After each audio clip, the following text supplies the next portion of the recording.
Hello everyone. तो आज हम आपसे बात करने जा रहे हैं हीट बजट जिसे हम उष्मा बजट कहते हैं। हीट बजट वैसा ही होता है जैसे कि हमारे देश का बजट और हमारे घर का बजट जो होता है, तो उसी प्रकार हमारी पृथ्वी का जो हीट बजट है उसको जानेंगे। तो भूगोल की भाषा में हीट बजट को हम आपको समझाने वाले हैं, और इसको मैं आज इस चैप्टर को इसलिए पढ़ाने जा रहा हूँ क्योंकि आप देख रहे हैं कि ग्लोबल वार्मिंग इस टाइम कितने खतरनाक स्थिति पे है हम लोग, और दिन पे दिन क्या होता है कि हमारे क्या होता जा रहा है, हमारी पृथ्वी का टेम्परेचर जो है बढ़ता जा रहा है। पहले तो आदमी को जीव जंतुओं को दिन में ही गर्मी लगती थी, लेकिन अब ऐसा मौसम आ गया है कि रात में भी राहत नहीं मिल रही है। तो इस प्रकार से इस चैप्टर के माध्यम से कुछ इससे रिलेटेड इस चीज़ों को मैं आपको बताऊंगा, और यूपीपीसीएस आरओ और सारी एग्जाम में जो भी क्वेश्चन यहाँ से आएंगे आप आसानी से कर ले जाएंगे। तो हीट बजट को यहाँ पे हम लोग डिस्कस करेंगे। हीट बजट मतलब होता है क्या, सूर्य तप और जो सूर्य तप है और पार्थिव विकिरण में संतुलन के कारण पृथ्वी पर औसत तापमान एक समान रहता है। तो इस भाषा में हम जैसे यहाँ पे मैं यहाँ दिखा हूँ कि पृथ्वी द्वारा अवशोषित आने वाली ऊष्मा और विकिरण के रूप में पृथ्वी से निकलने वाली बाहर जाने वाली ऊष्मा के बीच का एक आदर्श संतुलन है। मतलब सूर्य से जो आने वाली ऊष्मा है, ठीक, पृथ्वी द्वारा अवशोषित, और जो पृथ्वी द्वारा जो फिर जाती है जो ऊष्मा, तो इसके द्वारा एक का एक आदर्श संतुलन बना हुआ है। वही संतुलन बना है जिससे जिसे हम हीट बजट कहते हैं। अगर ये संतुलन गड़बड़ा जाता है तो क्या स्थिति पैदा होती है, कैसे ग्लोबल वार्मिंग को बढ़ावा मिलता है, कैसे हमारा सारी समस्याएं से हमें सामना करना पड़ता है, इसको मैं डिस्कस करूंगा। तो और इसका सबसे इम्पोर्टेंट चीज़ है कि मैं हीट बजट को यहाँ पे थोड़ा सा इस टर्म को थोड़ा समझाया हूँ मैप के माध्यम से। आप यहाँ पे देखेंगे तो आसानी से आपको ये भाषा समझ में आ जाएगी, और लेकिन मैं एक एक चीज़ों को यहाँ पे समझाऊंगा। तो पहले देखिए कि सन जो है, सन यहाँ पे बना हुआ है। देखिए सन सन क्या करता है कि सन से आप मान लीजिए ये सन है, यहाँ से 100% जो होती है, 100% या 100 यूनिट्स क्या होती है, सूर्य की किरणें जो आ रहे हैं जिसे हम शॉर्ट वेव कहते हैं, लघु तरंगे कहते हैं। तो ये इसमें से क्या होता है, 100% कैसे आते हैं, कितने समय में आती है, 8 मिनट 20 सेकेंड में। 8 मिनट 20 सेकेंड में सूर्य से आने वाली किरणें जो प्रकाश है जो कि पृथ्वी पर जब आता है, तो इसमें क्या होता है कि 8 मिनट 20 सेकेंड में आती है, लेकिन इससे पहले ही 35 unit lost even before reaching the earth surface. मतलब 35 यूनिट जो होता है, 35 यूनिट 35 यूनिट ये पृथ्वी के सतह से आने से पहले ही रिफ्लेक्ट कर दी जाती है। कहाँ पे, ये ऊपर आकाश में चली जाती है। तो ये कैसे, तो टोटल फिर कितना आता है, 65 यूनिट। तो 65 यूनिट को मैं बाद में डिस्कस करूंगा। 35 यूनिट है, उसके समझने के लिए हमें 6 + 27 + 2 मतलब 6, 27 और 2 को समझना है कि कैसे ये जाती हैं। तो जो 27 यूनिट है ये बादलों द्वारा क्या होता है, एटमॉस्फेयर में जो बादल है हमारे यहाँ ऊपर जो बादल है, यहाँ पे बादलों द्वारा रिफ्लेक्ट कितना हो जाता है, रीचिंग देखें 27%। 2% जो पृथ्वी के सतह पर बर्फ है, ठीक है, बर्फ द्वारा परावर्तित हो जाती है। ये कितने द्वारा, 2% इसके द्वारा परावर्तित है। और जलवाष्प और धूल जो कण है जो वायुमंडल में, ये क्या कहते हैं, 6, 27, 2, ये 35%। कितने होते हैं, 35 यूनिट। ये 35 यूनिट क्या हो जाता है, 100 में से 35 यूनिट्स ऊपर ही रिफ्लेक्ट हो जाता है, 65 यूनिट्स आता है।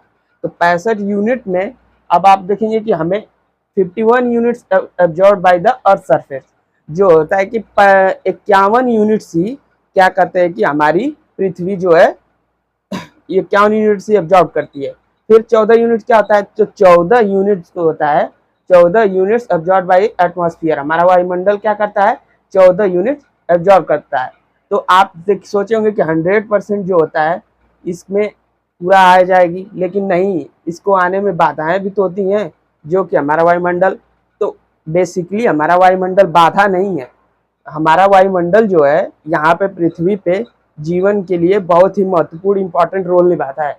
क्योंकि जब ये पृथ्वी से जब किरणें वापस जाती हैं, जिसे पार्थिव विकिरण कहते हैं, जिसे जो दीर्घ तरंगों के रूप में जब रात का समय होता है, तो जो इस एब्जॉर्ब की रहती है, 51 यूनिट्स एब्जॉर्ब अर्थ होता है, जब ये ऊपर जाती हैं, तो जब धीरे धीरे जब ऊपर होने जाएंगी तो सारे वे सारी एनर्जी जब ऊपर चली जाएगी, सारे चीज़ें वहाँ पे चले जाएगा ऊपर, तो क्या कहते हैं कि पृथ्वी एकदम ठंडी हो जाएगी।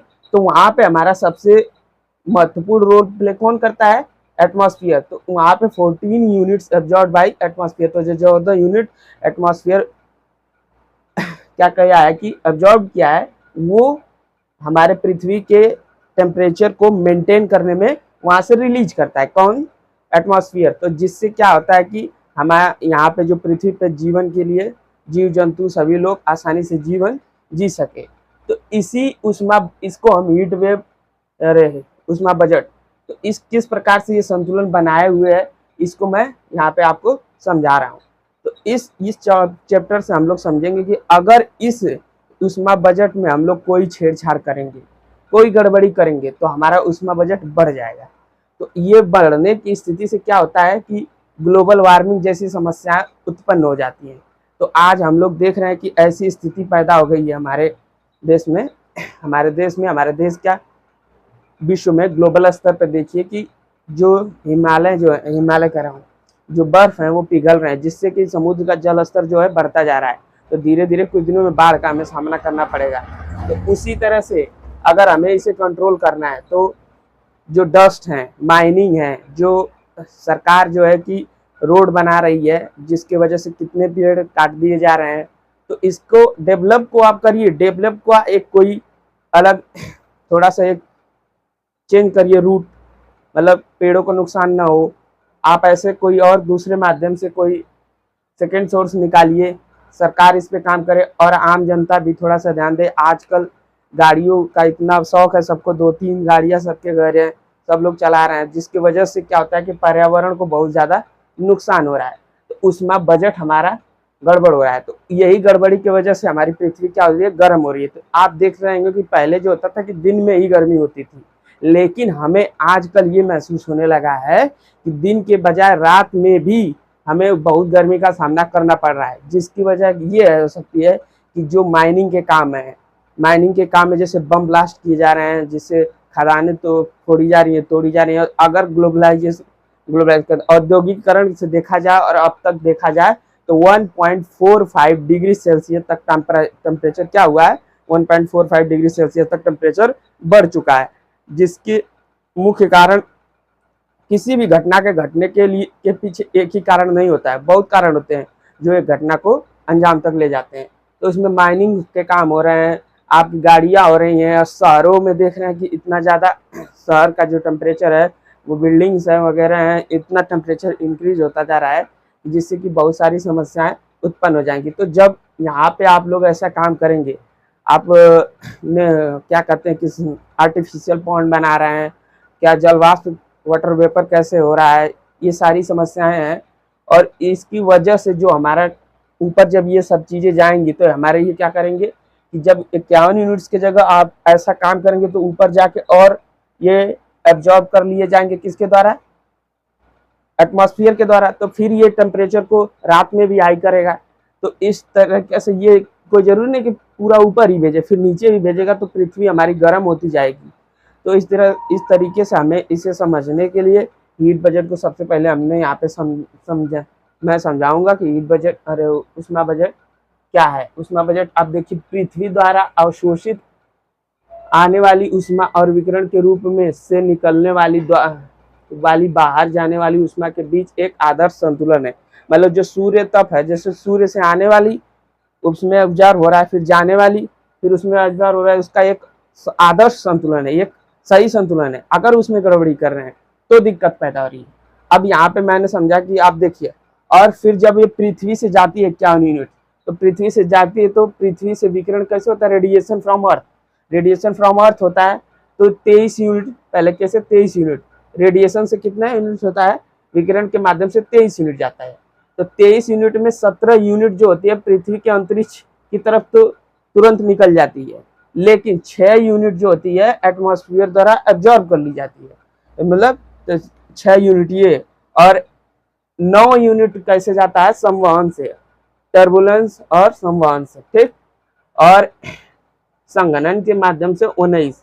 तो ये क्या होता है कि 19 और 9 और प्लस 6, ये तो एटमॉस्फेयर द्वारा एब्जॉर्ब कर लिया जाता है। तो 34 यूनिट जो होता है ये क्या कहते हैं, जब पार्थिव विकिरण दीर्घ तरंगों का पृथ्वी का विकिरण होता है, जब से दीर्घ तरंगों लॉन्ग वेव से, लॉन्ग वेव अर्थ रेडिएशन से जब आ रही है किरणें तो शॉर्ट वेव रेड हो रहा है, लेकिन जब जा रही है तो लॉन्ग वेव।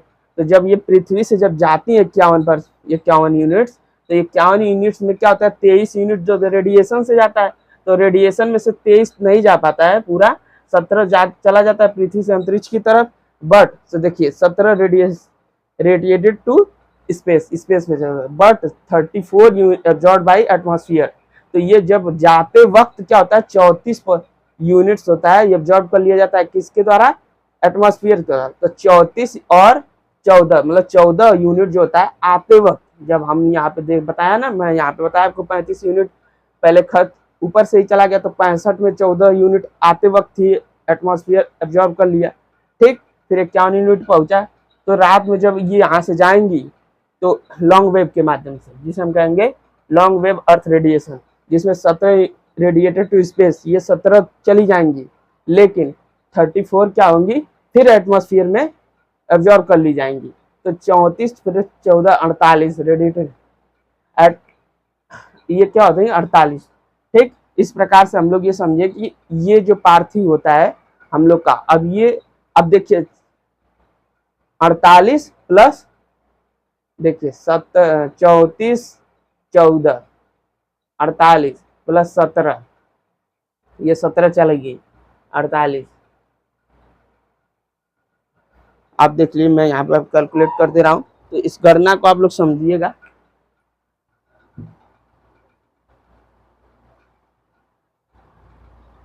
चौदह प्लस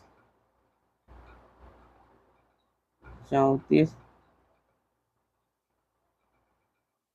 प्लस 17 प्लस 35, 4 4 8 13 13 13 7 10 0 3 8 1 हाथ से 3 3 6 2 8,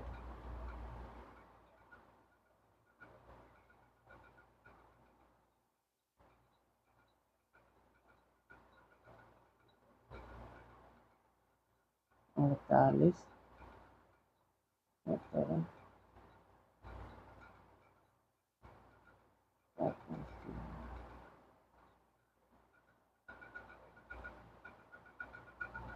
ठीक।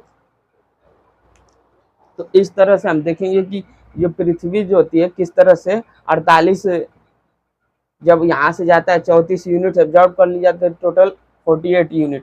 तो radiated to space by the atmosphere 48, तो 48 यूनिट ये हो जाता है। तो अब ग्लोबल वार्मिंग की स्थिति कैसे पैदा हो जाती है, ग्लोबल वार्मिंग की स्थिति कैसे पैदा हो जाती है, अब हम दिन पे दिन क्या कर रहे हैं कि एसी, रेफ्रिजरेटर, ये सारी सुविधाएं जो हैं आप कर रहे हैं, तो इससे ग्रीन हाउस गैसेज जैसे कि और CFC, क्लोरोफ्लोरोकार्बन और कार्बन डाइऑक्साइड, ये सब क्या आती है गैसें जाके वायुमंडल में इकट्ठा होती है, जिससे कि ये टेम्परेचर को बढ़ाती जाती है। तो इस वजह से क्या होता है, ग्लोबल वार्मिंग का खतरा बढ़ता जा रहा है। तो इस पे हम लोग को बहुत ही काम करने की ज़रूरत है। और ये समझने की सबसे इम्पोर्टेंट बात है कि ये जो हमारी जो ऊष्मा बजट है, ऊष्मा बजट कैसे ये आता है और किस प्रकार किस माध्यम से जाता है। तो 51 यूनिट एब्जॉर्ब जब आती है, जब शॉर्ट वेव, तो 51 यूनिट ही हमारी पृथ्वी क्या करती है, एब्जॉर्ब करती है, जिसमें 35 यूनिट तो उधर ही चली जाती है, और फिर 14 यूनिट एब्जॉर्ब होती है किसके द्वारा, एटमॉस्फेयर के द्वारा आते वक्त 65 में से। तो 51 बचा, क्योंकि 35 यूनिट ये चला गया। फिर 51 यूनिट, ठीक, 51 यूनिट में अब जाती है ऊपर, तो 34 यूनिट ये, ठीक, 34 यूनिट ये, फिर 17 यूनिट ये, और 51 ये, और 35। आप इसको टोटल आप कैलकुलेट करेंगे तो फिर ये 100 आपको मिल जाएगा। लेकिन हम इसको अब बढ़ाते जाएंगे, जिसकी वजह से हम जो खुद जिम्मेदार है, मानव खुद जिम्मेदार है। एसी, रेफ्रिजरेटर और माइनिंग के काम हो रहे हैं, जहाँ पे पेड़ों को काटा जा रहा है, लगातार उसकी कटाइयाँ होती रह रही हैं। और यहाँ पे अब गांव, शहरों के बजाय तो गांव में भी स्थिति वैसी नहीं रही है जैसे पहले थे। तो आप इसको ध्यान दीजिए। और इस तरीके से मैं अभी आपको ये डिस्कस करने वाला हूँ कि ये कैसे कैसे पृथ्वी पर कहाँ कहाँ पे ऊष्मा का जो है वितरण होता है, क्योंकि सारी पृथ्वी जो है, हमारी पृथ्वी जो है, वहाँ पे सभी समान वितरण तो है नहीं। जैसे ध्रुवों पे क्या होता है, बर्फ है, बर्फ पे रिफ्लेक्टेड जब बहुत जल्दी होता है, ठीक, जैसे आई वैसे गई, ठीक। और क्या कहते हैं कि जहाँ पहाड़ है, जहाँ सागर है, जहाँ रेत है, जहाँ पे वहाँ पे कैसे कैसे ऊष्मा का वितरण है, जहाँ बर्फ है, ये सब चीज़ों को मैं अभी सही से आपको सामने डिस्कस करूँगा। तो इसको आप लोग थोड़ा सा ध्यान से देखिए, कितना यूनिट ये हुआ है, कैसे किया गया है, ठीक है। तो इस तरीके से हम देखेंगे कि किस प्रकार से हमारा 100% कैसे यहाँ पे मिलेगा, क्योंकि देखिए 34% तो पहले रिफ्लेक्ट हो जा रही है, आ रही है 65%। तो 65 में आप देख रहे हैं कि क्या होता है, 65 यूनिट जो में 17 यूनिट जो होता है, अब जैसे 14 यूनिट एब्जॉर्ब कर लिया जाता है एटमॉस्फेयर में, फिर 51 यूनिट क्या होता है, एब्जॉर्ब होता है ये पृथ्वी द्वारा। तो 51 से हम लोग किसकी तरफ जाएंगे, 51 को हम लोग यहाँ पर वो किए हैं। 51 में जैसे 17 यूनिट चली गई तो बची 34 यूनिट क्या होती है, एब्जॉर्ब हो जाती है। तो यहाँ पे 51, यहाँ पे पहले देखिए 14 और 51, 14 और 34, ये एटमॉस्फेयर द्वारा ही हो जा रहा है। तो 48 हो गया टोटल, ये 48, ठीक, 48 एटमॉस्फेयर द्वारा, ठीक। और इसके बाद 17 ये ऊपर चला जा रहा है, ठीक, इसके बाद 17 ऊपर चली जा रही है। और यहाँ पे अब 35 यूनिट पहले ही रिफ्लेक्ट हो गई है। तो 35, अब 48 और 17 और 35, तो इसको आप जोड़ेंगे 8 7 15, 15 5 20, 20 को 0, 2 80, 3 4 3 7 1 8 2 10, यानी 100% आपको मिल जा रहा है, 100 यूनिट्स आपको मिल जा रहा है। तो डिस्ट्रीब्यूट कैसे हो रही है, कैसे उसमें आ रही है, कैसे जा रही है, इसको हम लोग यहाँ पे डिस्कस किए। यहाँ पे हम लोग देख रहे हैं कि ऊष्मा बजट हमारा सही है, ये तो हमारा आदर्श ऊष्मा बजट है। लेकिन हम इसमें गड़बड़ी कर रहे हैं, तो इसका क्या परिणाम है मैंने आपको यहाँ पे बताया, और आगे मैं इसमें बहुत कुछ डिस्कस करने वाला हूँ। तो आप देखिए पृथ्वी का ऊष्मा बजट डिस्कस कर रहे हैं।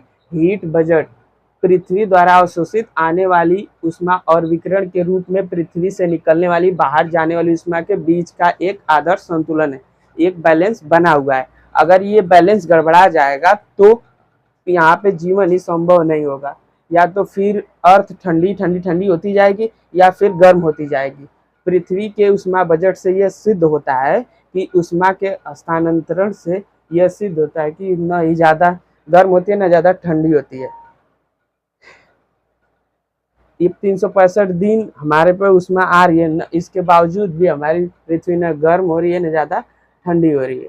तो इस प्रकार से हम देख रहे हैं कि ये कैसे संतुलन बनाई हुई है, न ये ठंडी हो रही है न गर्म हो रही है। यदि पृथ्वी का ऊष्मा बजट गड़बड़ा जाता है समय बीतने के साथ ही, या पृथ्वी ज़्यादा से ज़्यादा गर्म होती जाएगी और ज़्यादा से ज़्यादा ठंडी हो सकती है। और ये क्वेश्चन बन सकता है कि अगर उसमें बजट गड़बड़ा जाए तो कैसे, क्या क्या क्वेश्चन बन सकते हैं, इसको आप देखिए। पृथ्वी ठंडी होती जाएगी और पृथ्वी गर्म, देखिए यहाँ पे समझने की बात है। अब देखिए कि 51 यूनिट ऑब्जर्व कर लिया है, तो क्या हमारी पृथ्वी पे समान रूप से सूर्य की रोशनी आती है? तो बिल्कुल भी नहीं। जब हम कभी भी लैटिट्यूड को पढ़ते हैं तो हम सीधी बात करते हैं, इक्वेटर है, 23.5 डिग्री ट्रॉपिक ऑफ कैंसर है, 23.5 डिग्री मकर रेखा है, इसके बीच वाला जो बेल्ट है, ये जो क्षेत्र है जहाँ पे सबसे ज़्यादा तापमान रहता है, सूर्य की किरणें सीधे यहीं पे आती है।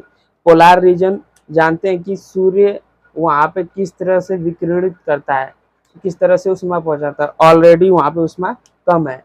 पृथ्वी का प्रत्येक भाग सूर्य से समान मात्रा में इंसोलेशन या सूर्यता प्राप्त नहीं करता, ये तो हमें पता है। क्यों नहीं करता है, इसका भी रीजन हम जान लेंगे। आखिर में समान मात्रा में क्यों नहीं प्राप्त करता है? ध्रुवीय क्षेत्रों की तुलना में पोलार रीजन के कंपेरिजन में हमारे इक्वेटोरियल रीजन है, ज़्यादा इंसोलेशन हम प्राप्त करते हैं। इसका मतलब हम इस क्षेत्र को हम कहते हैं ताप अधिक के क्षेत्र कहते हैं। जब ध्रुव है वहाँ पे हम देखेंगे ऊष्मा कम है, वहाँ पे निगेटिव है या घाटे में। इसी घाटे को बजट सब यूज किया गया है, इसके पीछे बहुत बड़ा कारण है। आय और व्यय का ब्यौरा हम तो देखते ही हैं कि आय कितना उसमें आ रही है, कितनी जा रही है, और किस कैसे मेंटेन हो रही है, इसको भी हम देख रहे हैं। पृथ्वी की सतह पर कैसे हमारे काम होता है, इसको देखेंगे। पृथ्वी द्वारा सौर विकिरण की मात्रा और विकिरण एक दिन में, एक मौसम में ये अलग अलग होता है। तो हमारे अर्थ पे डे और नाइट दोनों अलग दिन डेली होता है। देखते हैं हमारे यहाँ दिन है तो हमारे यहाँ इंसुलेशन हो रहा है, हमारे यहाँ अगर रात हो तो इंसुलेशन नहीं हो रहा है। जो पृथ्वी जी वापस बैक कर रही है रेडिएशन को, वापस कर रही है। तो इस तरह से पूरे दिन के दौरान ही सूर्य तप एक जैसा नहीं होता है। तो कारक वो फैक्टर होता है जो सौर विकिरण की मात्रा को, तीव्रता को प्रभावित करता है। हीट बजट जो होता है, इसके क्वेश्चन बनने की संभावना है वो इसी तरह के बनते हैं कि यहाँ पे कौन से फैक्टर हैं जो सौर विकिरण की मात्रा और तीव्रता को प्रभावित करते हैं। यहाँ पे देखिए सबसे पहले कारण है पृथ्वी का अपनी धुरी पर घूमना। दिन और रात होती है पृथ्वी पर, दिन में हमें इंसुलेशन मिल रहा है और रात में हमें इंसुलेशन नहीं मिल रहा है। तो अर्थ जो अपने एक्सिस पे रोटेट कर रहे हैं उससे इंसुलेशन प्रभावित होता है। सूर्य का किरणों का झुकाव जो है प्रभावित होता है, प्रभाव करता है, जिससे उन्नति करता है। जैसे पृथ्वी हमारी कैसी है, पृथ्वी अपनी जैसी है। कभी कभी कहते हैं कि हम लोग कि पृथ्वी गोल नहीं है, पृथ्वी अंडाकार है, लेकिन पृथ्वी अपने ही जैसी है, जियोइड से है शेप में। अर्थ हम जानते हैं कि टिल्टेड है ये, जिसकी वजह से सन रेज है उनका कोण है, एंगल है, किस तरह से बनता है उसको हम बार बार डिस्कस करते हैं। यहाँ पर सूर्य का किरणों का झुकाव क्यों होता है, अर्थ टिल्टेड है, सूर्य की किरणें किस तरह से आके गिरती हैं, जिनकी वजह से कितनी उसमें हमें मिलती है। दिन की अवधि, जब गर्मियों के दिन में सूर्य की रोशनी सूर्य उदय से लेकर सूर्य अस्त तक का समय लंबा होता है, और अगर विंटर सेशन की बात करें तो उस समय और सन जो है, सन की उगने और अस्त होने की जो ड्यूरेशन है वो शॉर्ट हो जाता है, तो वो हमें पता चलता है कम उसमें होता है। इस प्रकार से दिन की अवधि भी हमें कुछ प्रभाव इस प्रकार की का भी करता है कि हमारा वायुमंडल किस प्रकार का पारदर्शी है। इसके अलावा स्थल विन्यास, कहाँ पे पहाड़ है, कहाँ पे जल है, कहाँ किस तरह का मैदान है, ये सब चीज़ें मायने रखता है। तो इसको हम लोग अभी समझेंगे, देखते रहिए कैसे।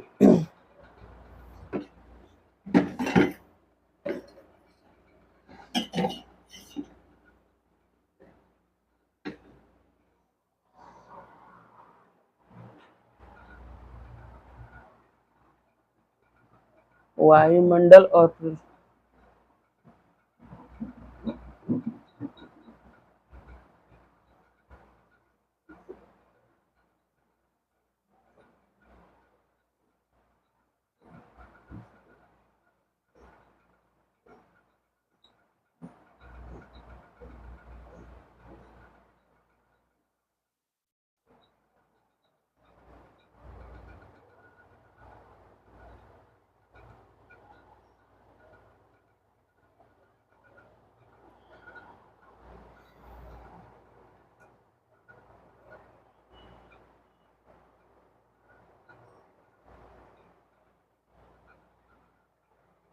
वायुमंडल और महासागरीय सतहें।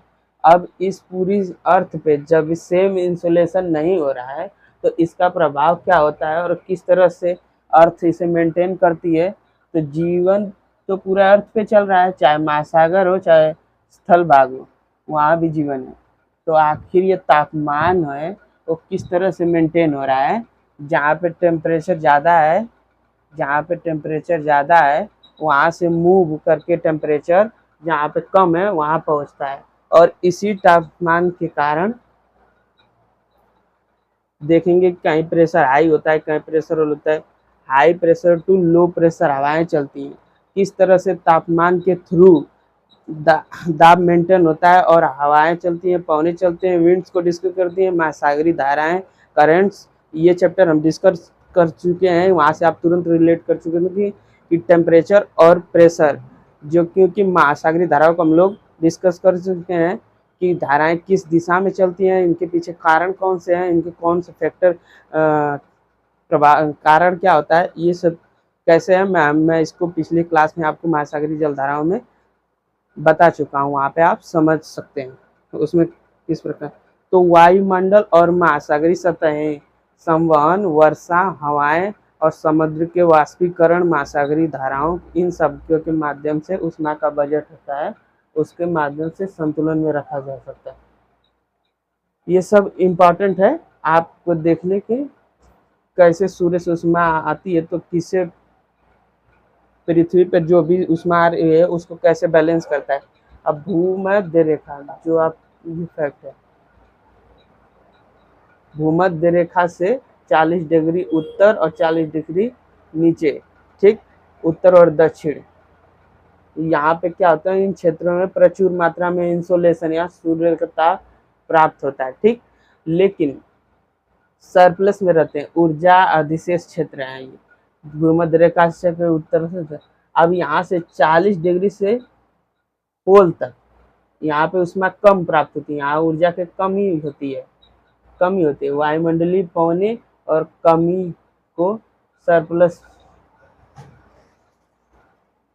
धाराएं यहाँ पे चलती हैं, ठीक।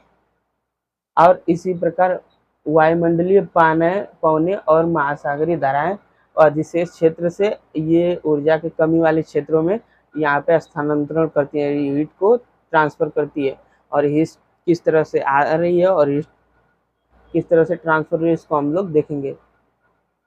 इस प्रकार को हम यहाँ पे, तो ये नॉर्मल चीज़ है, इसको हम लोग समझेंगे। तो आपने यहाँ पे देखा कि किस प्रकार से ऊष्मा का बजट हम लोग कैसे मेंटेन किए और कैसे यहाँ पे इसका वितरण हुआ है, किस माध्यम से हुआ है, और इसको बचाने के लिए हमें क्या करना चाहिए, कौन कौन से कदम उठाने चाहिए। इसको आई होप कि ये क्लास आपको समझ में आई होगी। अगर जो भी आज में इसमें समस्या आएगी आप बता दीजिएगा, मैं इसको अगली क्लास में डिस्कस करूँगा। तो थैंक यू, आप लोग का बहुत बहुत धन्यवाद। देखिएगा इसको और जैसा होगा आप बताइएगा।